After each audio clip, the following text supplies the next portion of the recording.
Welcome to the Literary Titan podcast. In every episode, we dive into a book we've just read and share our thoughts, from best-selling authors to rising literary stars. We read it. Now let's talk about it. Mortal Vengeance, A Grim Tale by Alejandro Torres de la Rocha is a psychological thriller that works like an origin story. It follows Julián, a 17-year-old senior at the Jesuit-run Excelsior Academy, as the school's cruelty, silence, and character-building discipline quietly shape the conditions for the future Grim Cojuelo killings.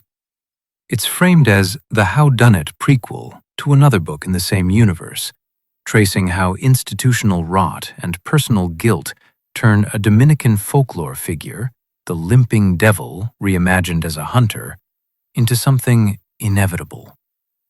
I really enjoyed the cinematic writing. The book opens with this staged, almost spoken word setup, with a narrator and the killer stepping in like voices in a dark theater, and it keeps that heightened, performative feel even in ordinary moments. The school itself is described with a kind of glossy dread. Stained glass, marble, crucifixes everywhere. Beauty that feels like a trap. Sometimes the language is intense, almost daring you to look away. It works, especially when it's tied to sensory detail and not just mood. Other times it can feel a little crowded with emphasis, like the book underlining its own points. Still, I kept reading because the voice commits.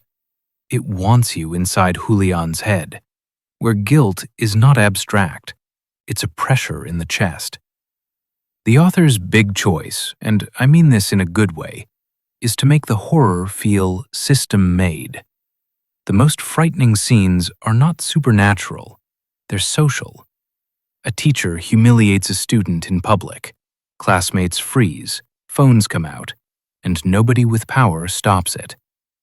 Then you get a philosophy class where a priest asks, calmly, if it's ever okay to lie. And suddenly the book is talking about survival, complicity, and the cost of telling the truth in a place that punishes it. That's where the psychological thriller genre really clicks for me. It's less about jump scares and more about watching a closed world tighten its rules until someone breaks. If you like school-set dread, where the building itself feels like a character, it reminded me at times of the slow-burn pressure and moral rot in Donna Tartt's The Secret History, and the "this place is shaping you" inevitability you get in Stephen King's novel Carrie, even though the voice and cultural lens here are very much its own. I'd recommend A Grim Tale to readers who want their thriller to have teeth, especially people interested in stories about institutions, religious power, and how silence gets enforced.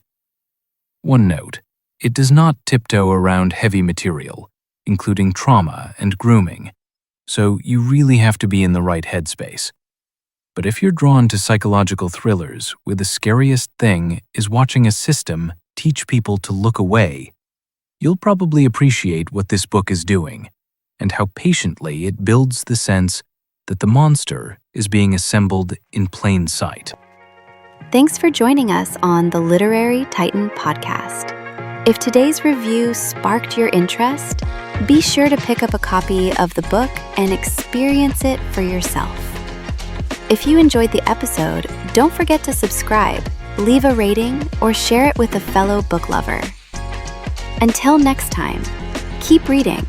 Not just to escape, but to grow.